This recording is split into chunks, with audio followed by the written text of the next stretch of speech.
Good morning. Good morning. It's nice to see everyone remember to change their clock. We'll know in about an hour who didn't. My name is Julie Kono Manning, and I would like to thank you all for attending this morning's Dharma family service. We will begin this service with a moment of quiet sitting. Reverend C.J. Dunford will strike the bell. We will sit for 1 or 2 minutes to quiet our minds and prepare to hear the Dharma. Then they will strike the bell again, and we will continue with service.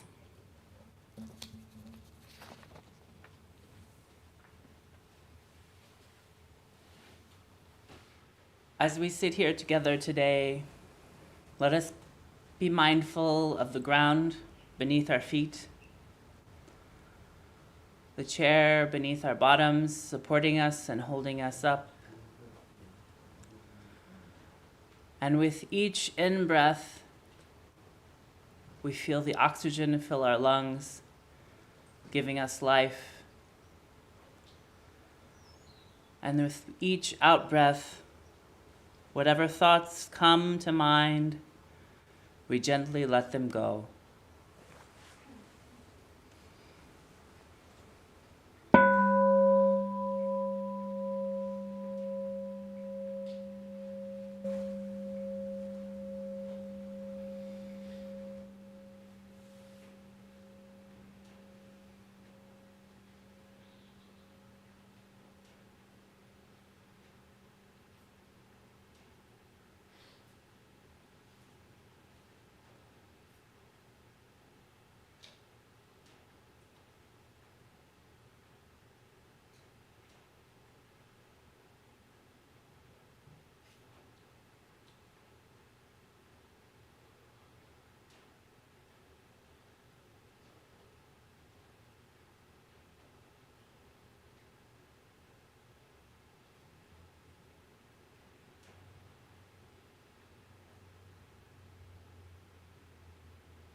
Namo Amida Butsu. Namo Amida Butsu. Namo Amida Butsu. Namanda Butsu. Namanda, Namanda, Namanda, Namanda.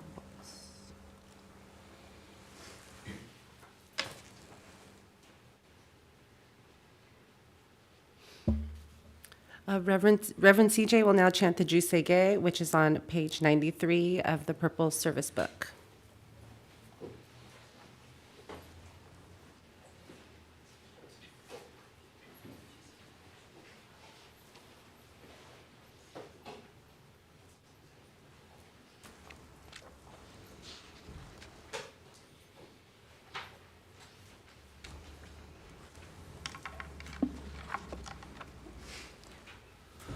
Jusege.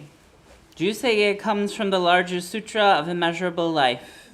In that sutra, the Bodhisattva Dharmakara, who becomes the Buddha Amida, declares to the Buddha Lokeshvara Raja their intention to become a Buddha. The 3 sacred vows refer to Dharmakara's pledge to 1. Establish the most incomparable vow in the world. 2.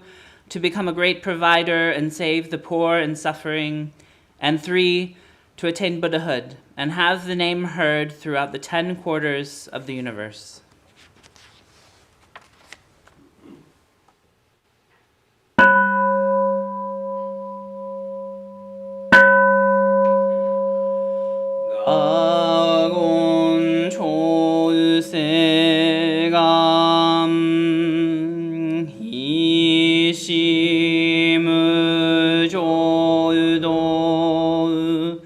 시간 후만속 세이프 조쇼각 가오무료코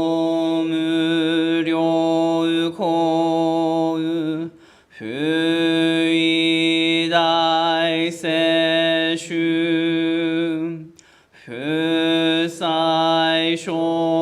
후사이쇼빈구 세이후조쇼각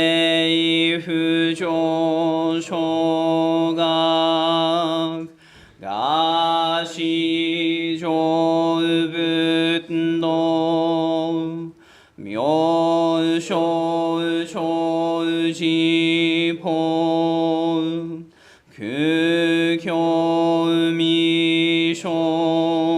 극교미쇼몸 세이후조쇼각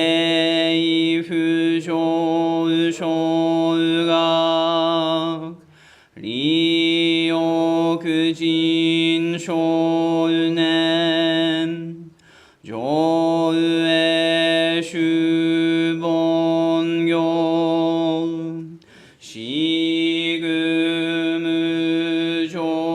시그무조도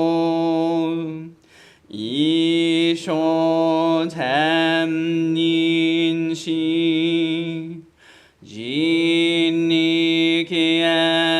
진리키엔다이코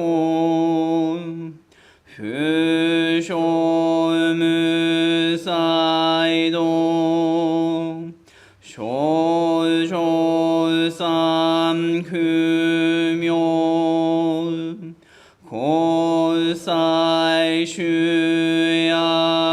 고사이슈야그남 가이히지에겐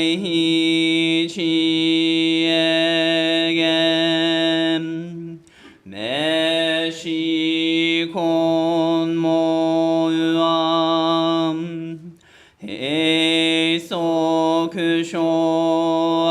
헤이소크쇼아크도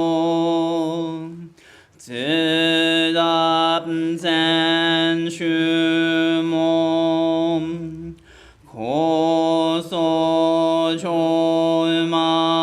고소졸만속 이오로지뽀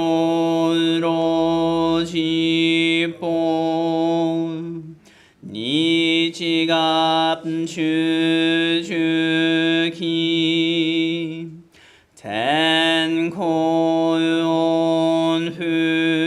텐코온후겐 이슈카이홀소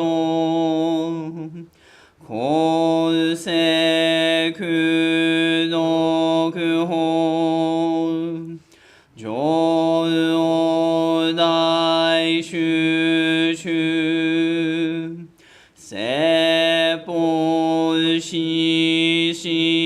세볼시시그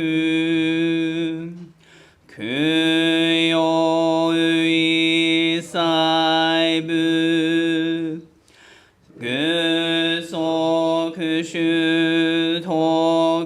그소크슈도그홈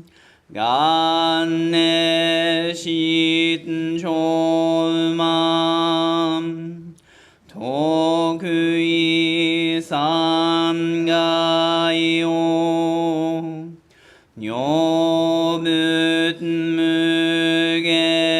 뇨붓무게지 쓰닷미후쇼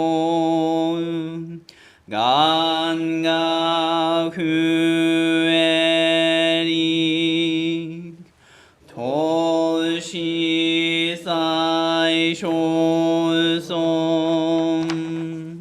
시간야코가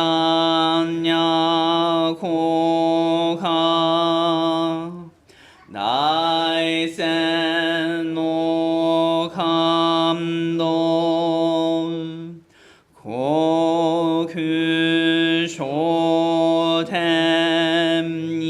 고크쇼템님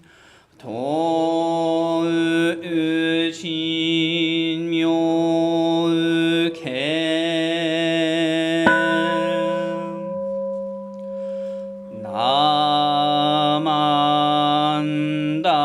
나만다브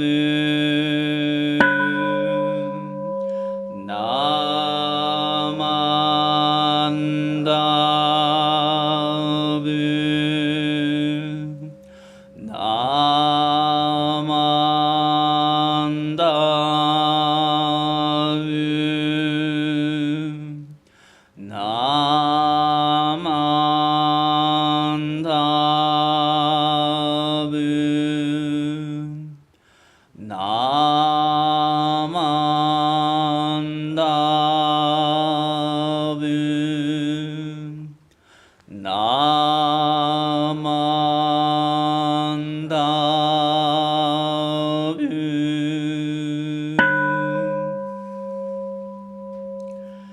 감리시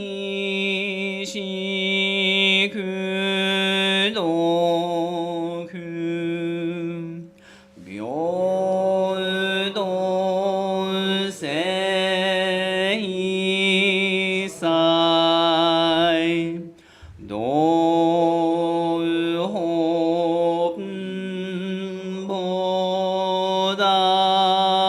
이심 올조음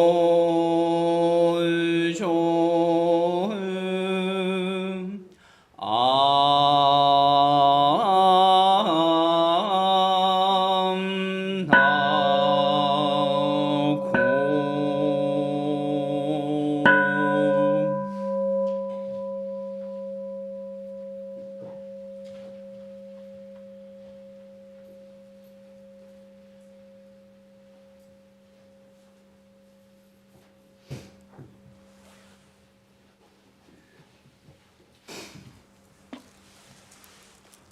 나무 아미다仏 나무 아미다仏 나무 아미다仏 나만다仏 나만다仏 나만다베 나만다仏 나만다베 나만다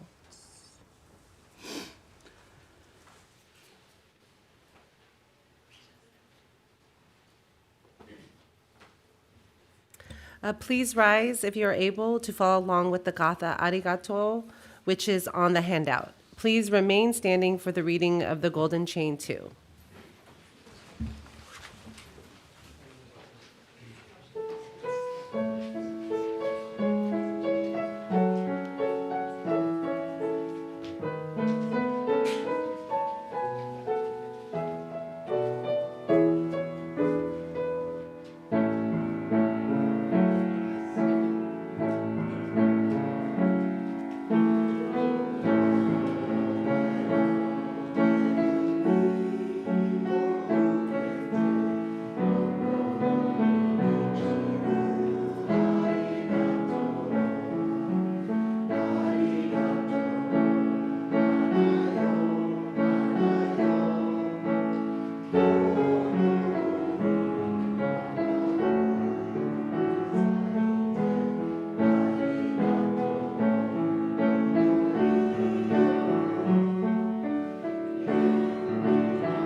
I will now recite the Golden Chain 2 on page 15 of the Purple Service Book. Please feel free to follow along.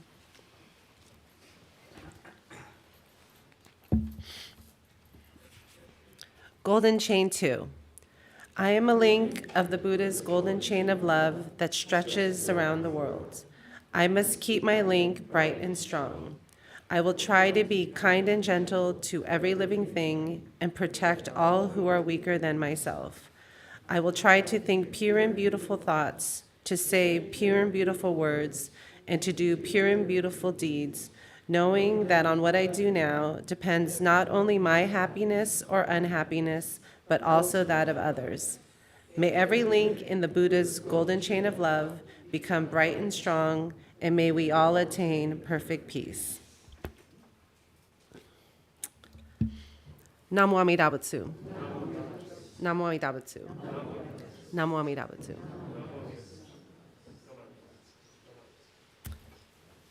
You may be seated. We will now have a children's Dharma message from Reverend CJ.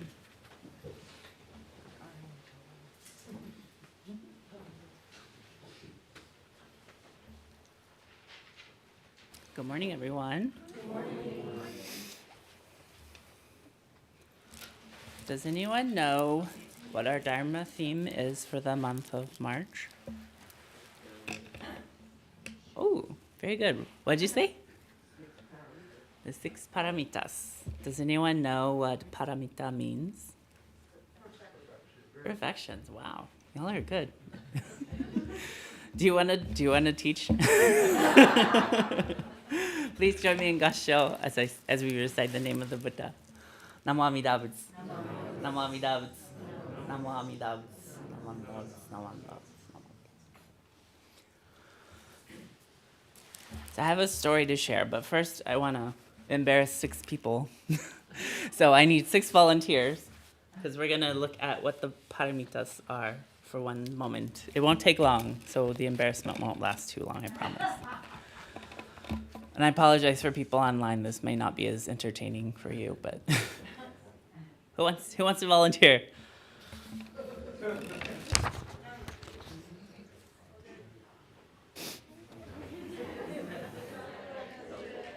Oh yeah. We got 4. 5. One more?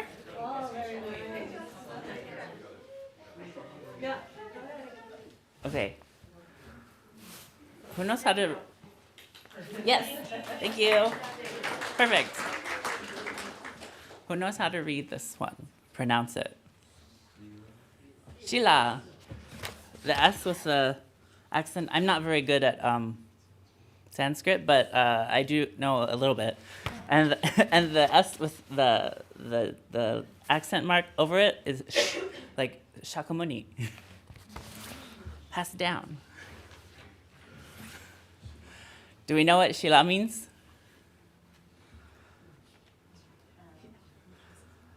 That you can fold down the paper from behind. It's taped. Oh, there we go. That's fine too. What does it say? Virtue and discipline. What does that mean? Those are 2 words. I thought those words would be accessible. Maybe not. What does virtue mean?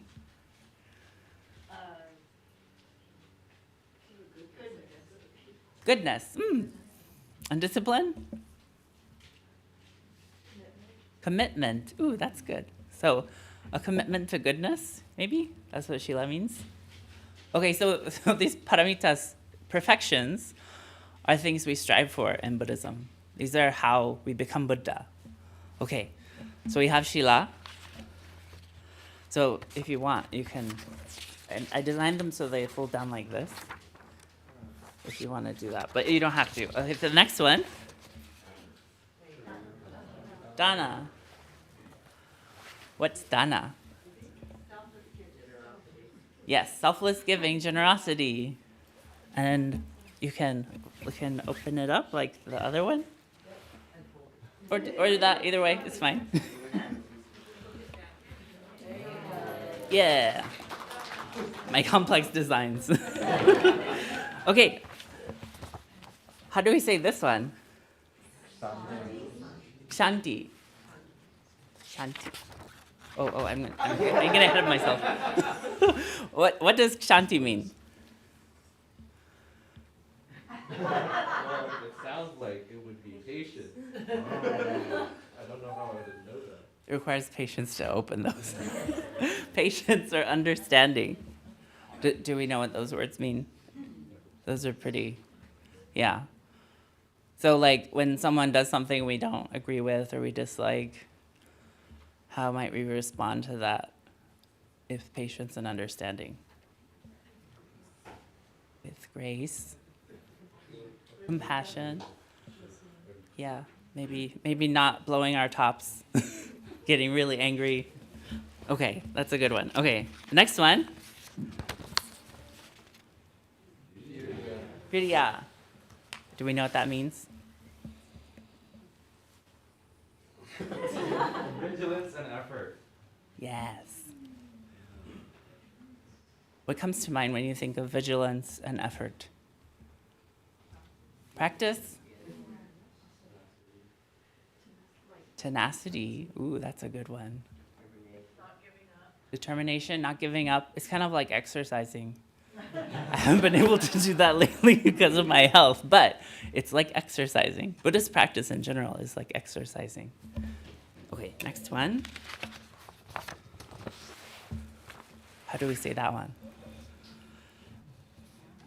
Dhyana. What does dhyana mean? Contemplation, meditation. Yeah, so I know sometimes we don't think of doing meditation so much in Jodo Shinshu Buddhism, but Nembutsu is a form of contemplation. It means contemplation of the Buddha. So when we say Namo Amida Butsu, we're practicing dhyana. And then the last one, and this is my favorite one, because it's got the tilde over the end. Prajna. What does that mean?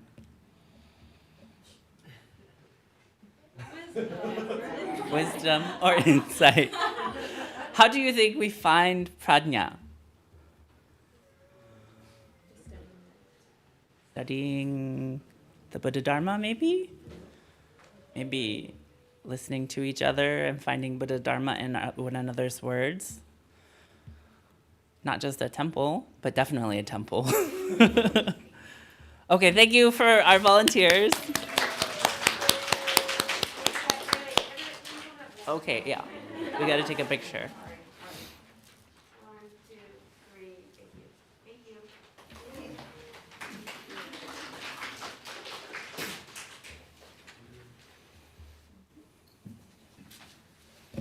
Thank you. Thank you. That wasn't so bad. Okay, now the fun part is the story.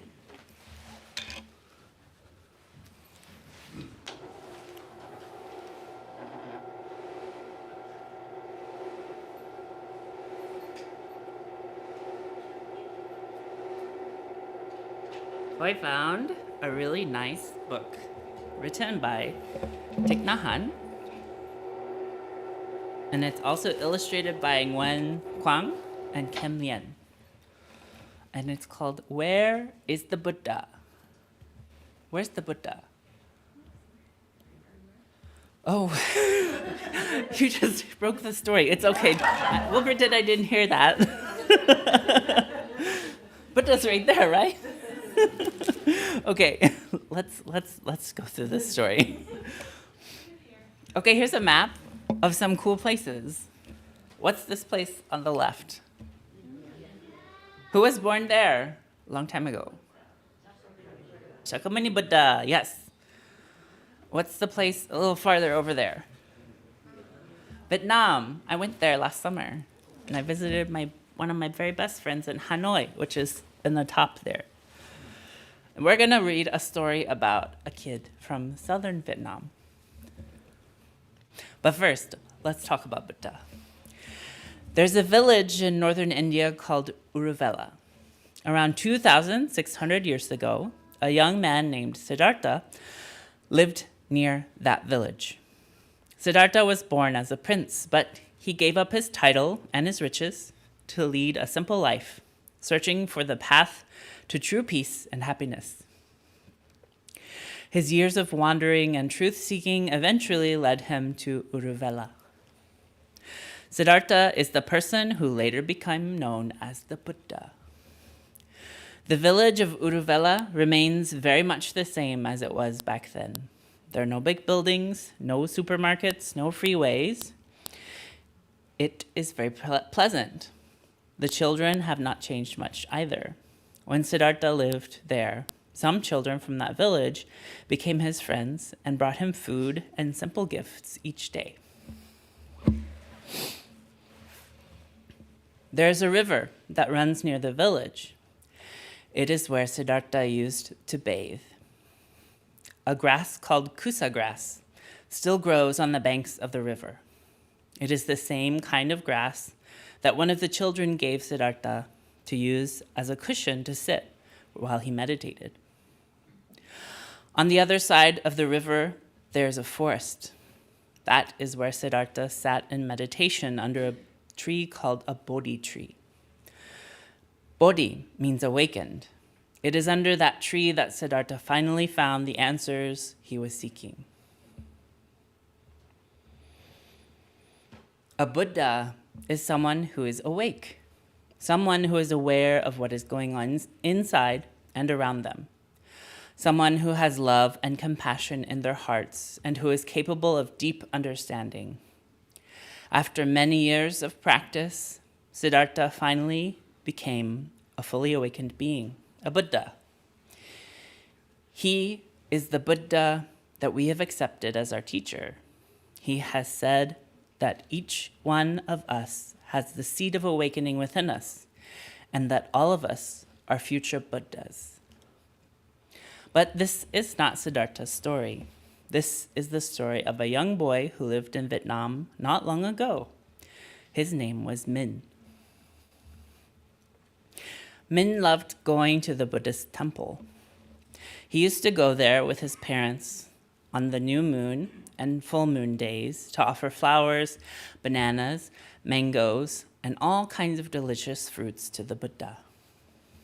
In the temple, Minh was always treated with kindness.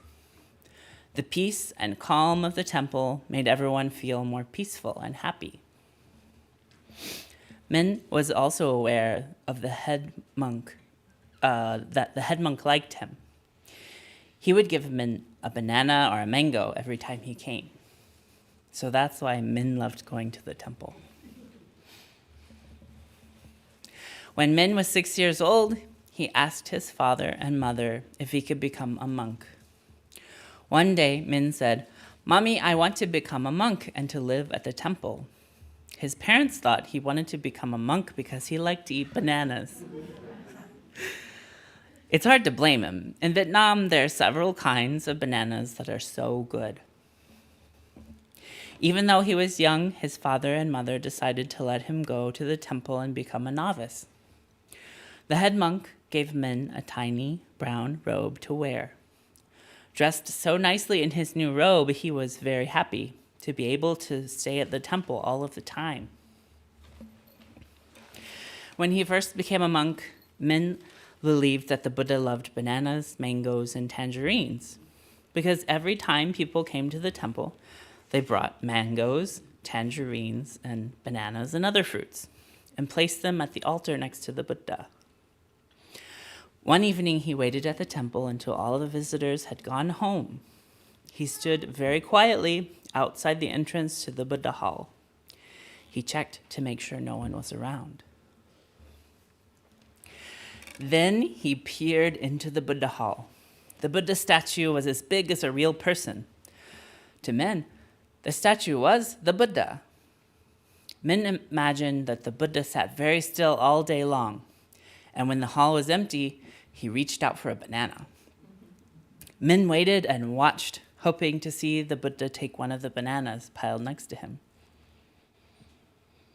He waited for a long time, but he did not see the Buddha pick up a banana. He was baffled. He couldn't understand why the Buddha did not eat any of the bananas that people brought him. Minh did not dare to ask the head monk because he was afraid that the monk would think he was silly. Actually, we often feel that way. We don't dare ask questions because we're afraid we might be called silly. The same was true for Minh. And because he didn't dare ask, he was confused. Some people might have asked, but Minh did not ask anyone. He grew older. As he grew older, one day it occurred to him that the Buddha statue was not the Buddha. What a revelation. This realization made him so happy. But then a new question arose. If the Buddha is not here, then where is he? If the Buddha is not in the temple, in the Buddha's home, then where is the Buddha? Every day he saw people come to the temple and bow to the statue of the Buddha. But where was the Buddha? Finally, when he was 10, Min worked up the courage to ask the head monk where the Buddha was. The head monk explained to him that the Buddha is actually not very far off at all. He told Min that, in fact, the Buddha was inside each one of us. Yes, even in you. Buddha is the love and understanding that we each carry in our hearts.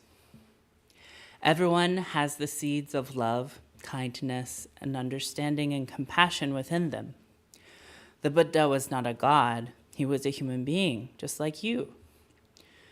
You began as a part-time Buddha, and then if you cultivate the seeds of love and kindness within, slowly you can become a full-time Buddha. You can become a Buddha whenever you like. When we come back to the present moment and we're peaceful, we can touch the Buddha within us. The Buddha is available in the here and now, anytime, anywhere. This made Min very happy.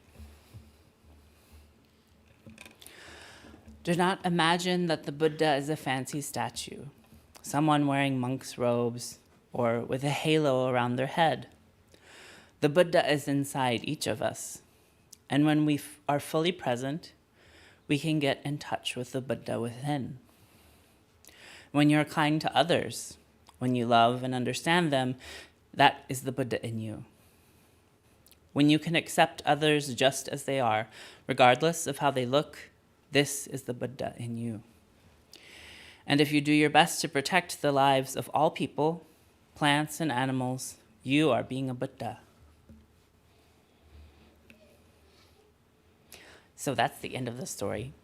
But then there's a couple of mindful practices that Venerable Thich Nhat Hanh shares with us on how to be a Buddha.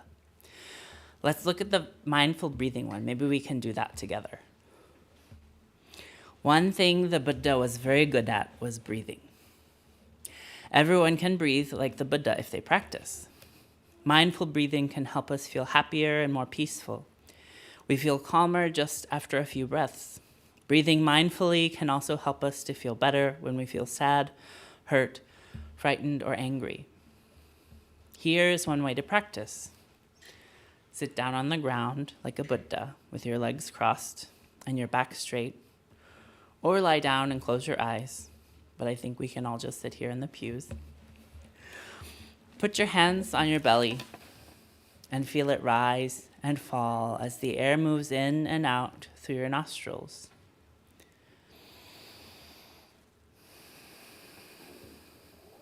Let your breath be natural and easy.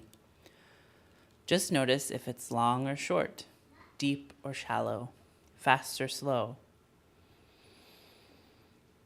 While you are following your breathing, you can imagine you are as fresh and beautiful as a flower, as strong and stable as a mountain, or as still and as calm as a mountain lake. The second one is mindful walking. I think for logistics' sakes, we'll just go through it and maybe we can practice later.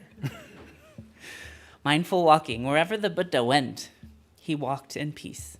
His footsteps were gentle. He was careful not to step on insects or other animals. Walking like this, he felt a lot of joy and happiness. Whenever he felt upset, he would walk mindfully and peacefully. This way, his strong emotions calmed down, and as soon as he felt better, and soon he felt better. Whenever you get really mad and feel like there's a storm raging in you, try not to say or do anything at all. Imagine that you're a solid tree in a raging storm.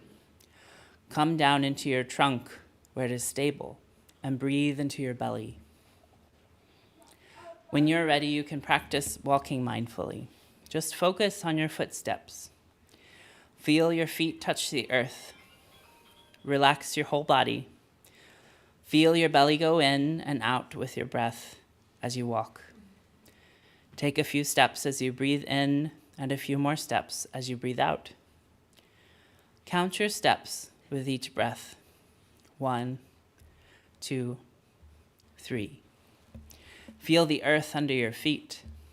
Is the sun warm on your skin? Can you hear the birds singing? Walk softly as if you are kissing the earth with each step. By walking mindfully, you are thanking the earth for giving you food, air, water, and everything that you need to live.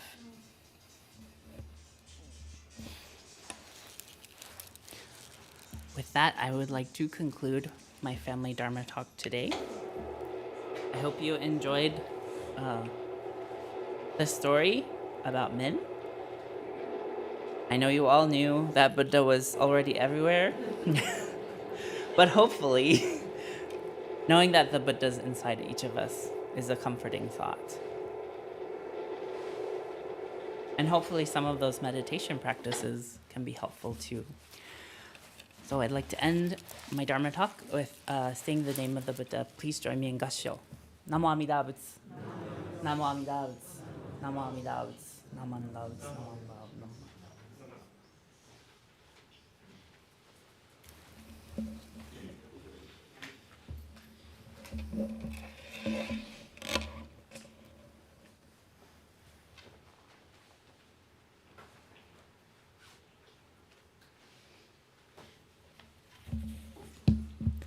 Thank you, Reverend CJ, for the nice children's Dharma message.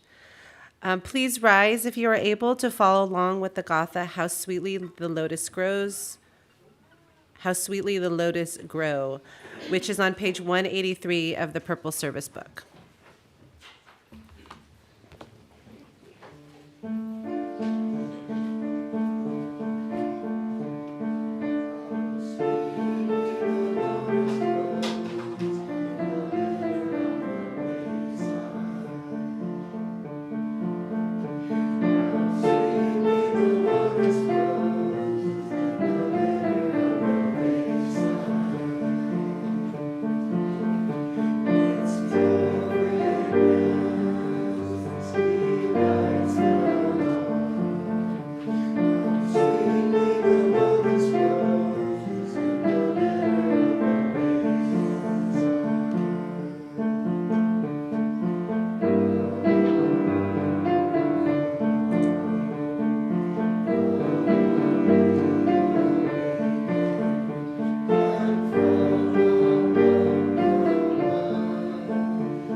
Please be seated.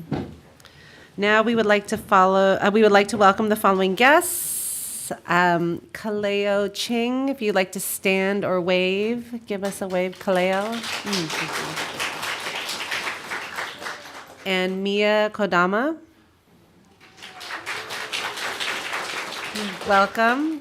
Is anyone else that we did not catch here a visitor today? Okay. Now I will read the announcements that have been submitted. Virtual yoga, Thursday, March 14th from 8 a.m. to 8:20 a.m.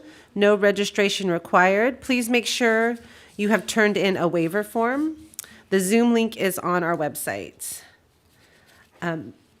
May We Gather Pilgrimage and Peace Walk, Saturday, March 16th from noon to 5 p.m. in Antioch. a National Buddhist Memorial Ceremony for the Asian American ancestors. More information is posted in the social hall. Spring Ohigan potluck. We will have potluck after Ohigan service next Sunday. Please join if you are able. Also, please check your Toban chair for your lunch offering and tasks.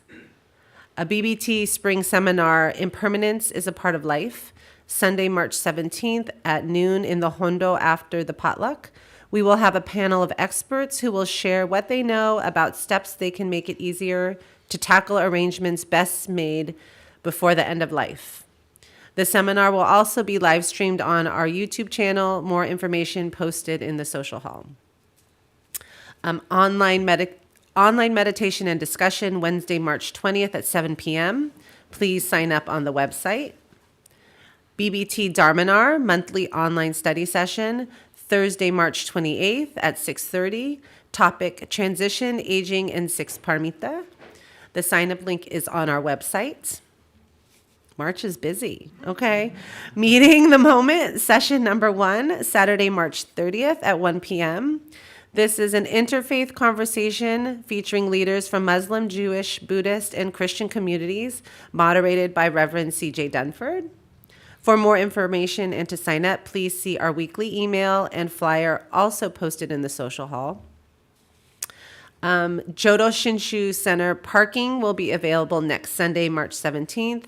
The gate will be open from 9 a.m. and close at 9:30 sharp. Please arrive during this hour to take advantage of the JSC parking for Sunday service. A couple more personal announcements.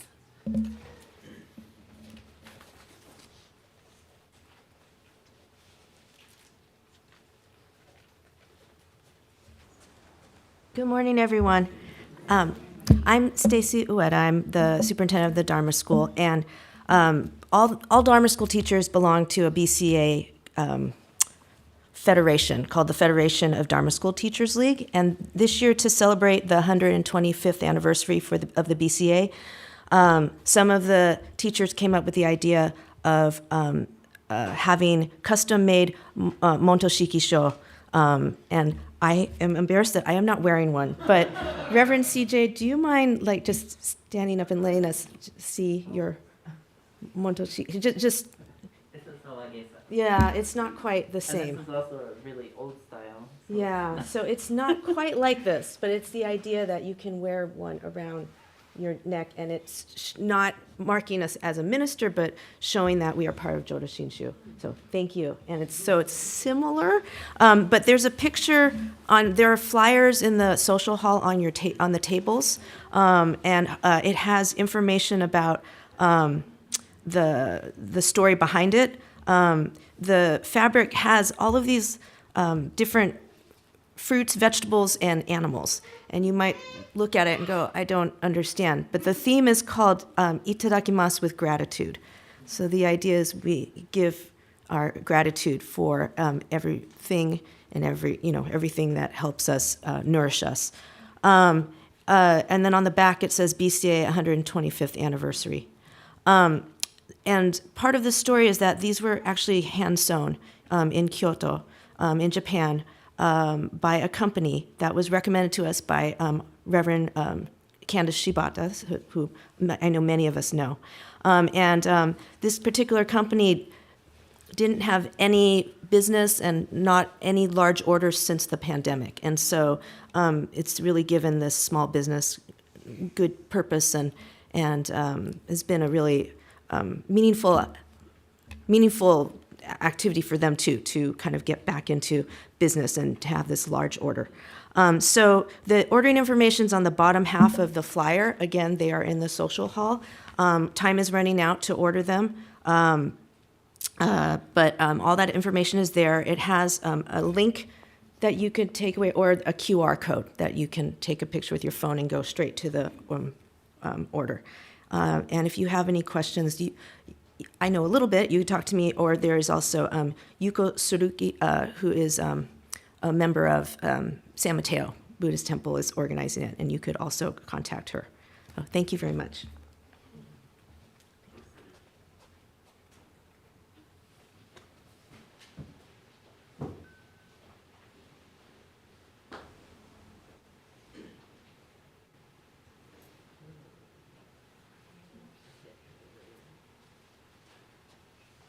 Hello, I'm just, for those people who might be interested in their family history, there's a talk given at the Mount Diablo Genealogical Society on March 15th. That's Friday at 10 a.m. The physical meeting will be at the Creekside Club Room in Rossmore Walnut Creek. However, it's also available on Zoom. I'm sorry about the late announcement. There is mdgsmeetings@gmail.com that has to be, your interest would have to be submitted probably by Monday, Monday, in order to either enter the Rossmore Gate or to get the Zoom link. And the talk is going to be about the Asian records available at the San Bruno National Archives, which contains a lot of the alien files and also everything from passenger lists and ships manifests of people entering the U.S. From Honolulu and San Francisco. And that was it. Okay. And I have the, I have the,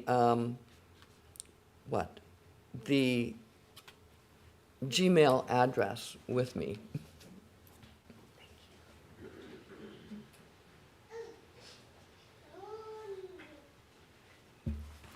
Thank you, Lorraine and Stacy. Now the students will be dismissed to their classes. Would Dharma School students please come to the front for Gashol and then head to your classroom? Others are invited to remain for the adult Dharma talk.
Now we will have our adult Dharma talk by Reverend CJ.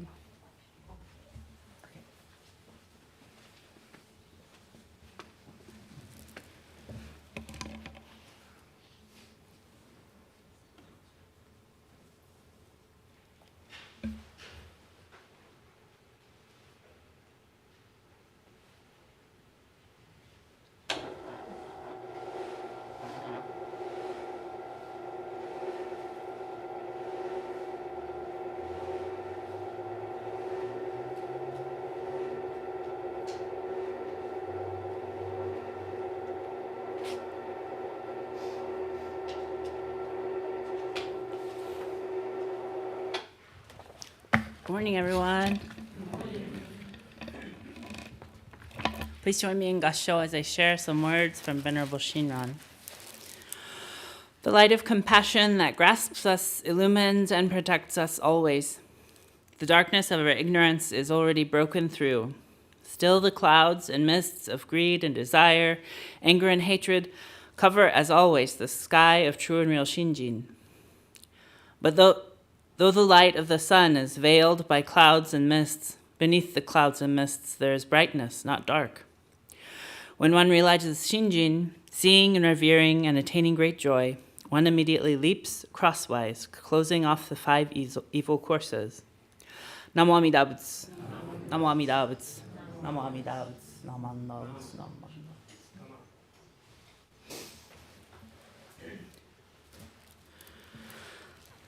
I'd like to continue our wondering about the location of Buddha and practice. This passage is one of my very favorite ones, and it comes from our founder, Venerable Shinran's Shoshinge, something that we often chant as Jodo Shinshu Buddhists. I wanted to share this passage because it highlights a subtle difference between the teachings of Zen Buddhism, which was part of the picture book that I shared earlier with the Dharma school, and our own teachings in Pure Land Buddhism. I've heard a number of sectarian Jodo Shinshu Buddhists foolishly call Zen a practice of self-power, while ours is one of other power. However, both we, Pure Land Buddhists, and Zen Buddhists still rely on Buddha for our liberation from our foolish selves. This reliance is simply expressed a little bit differently. As we learned in the story, where is the Buddha? Buddha exists in all of us in the form of practice. When we follow the 6 paramitas, or 6 perfections, then we are walking in the footsteps of Buddha.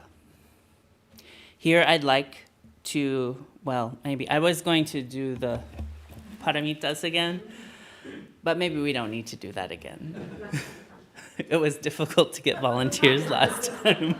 I think I made my point. But we can think about those paramitas, those perfections, as how we practice and live our lives as Buddhists. I know that sometimes we have converts to Buddhism, like myself, who come from Christianity, and we want some sort of rule of law to follow, 10 commandments or sins, understanding like what is good and what is bad. But Buddhism takes a much more nuanced stance on what is good and what is bad. And so in the paramitas, they're not specific. They sort of give us the grace to figure out what is good and what is bad within those limitations of what practice is. Something that many Buddhists realize as they follow the Buddha way is that we can't all cultivate these 6 paramitas perfectly, though. We can try our best, but we will always fail. This was something that Venerable Shinran understood well. In his day, monastics couldn't get married or experience romance because these were things that were thought to be impediments to enlightenment, attachments to this world. You know, we don't really talk about this much, but I think that he really, really was bothered by that fact that he couldn't have a romantic relationship when he was practicing on Mount Hiei. Because when he did get married, he had 6 kids. I get the sense that he really didn't like being lonely, fathering all of those children. All joking aside, though, there's a sense of accommodation for those of us who can't live the perfect life of a monastic and follow the precepts and the paramitas in the case of Pure Land Buddhist path. Without the invention of glasses and medications, I probably wouldn't be able to follow the Buddhist path. If I remove my glasses, I can't see beyond 5 centimeters in front of my nose. I have epilepsy, so if I miss a day of medication, I have a seizure. And that has to be one of the most disruptive things I've ever experienced in my life, where I black out for 30 minutes to an hour, often falling and injuring myself. My inability to live up to the standards of perfect practice means that I need the grace of the Buddha.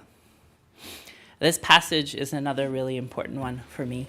It's in Seikaku's Essentials of Faith Alone. It's a poem or a hymn written by Chinese Pure Land Master Zumin.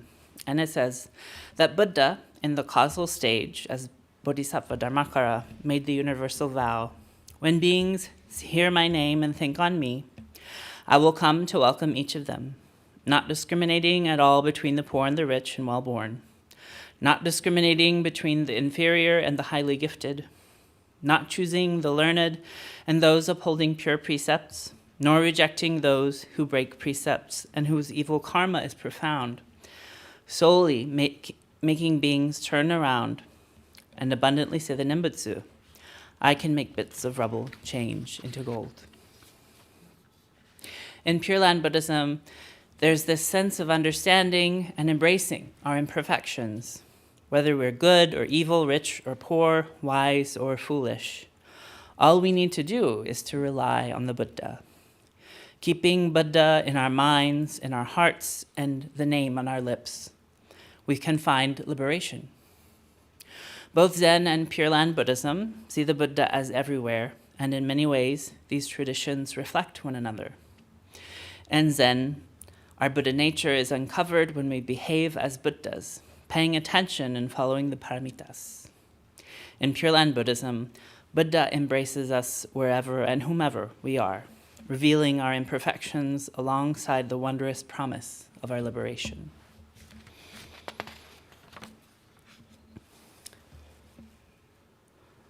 With that, I'd like to conclude my Dharma talk by sharing the passage that we read at the beginning. Please join me in Gassho. The light of compassion that grasps us illumines and protects us always. The darkness of our ignorance is already broken through. Still, the clouds and mists of greed and desire, anger and hatred, cover as always the sky of true and real Shinjin. But though the light of the sun is veiled by clouds and mists, beneath those clouds and mists there is brightness, not dark. When one realizes Shinjin, seeing and revering and attaining great joy, one immediately leaps crosswise, closing off the 5 evil courses. Namo Amida Butsu. Namo Amida Butsu. Namo Amida Butsu. Namo Amida Butsu. Namo Amida Butsu.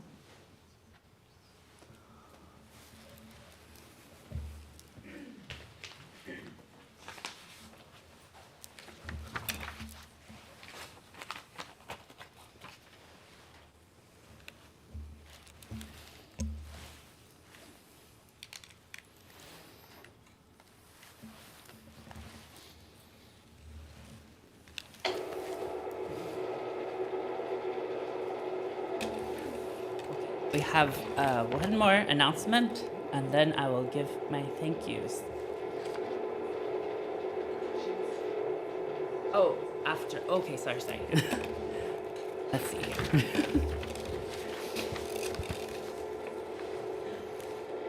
Okay, thank you. Thank you to Julie for being our chairperson for today's service. Thank you to everyone on the live streaming team for their help in live streaming. Thank you to Emiko for the beautiful music and for the gathas. Thank you to the March Toban for preparing refreshments in the social hall. This concludes today's service. Thank you to everyone who joined us today in person or virtually.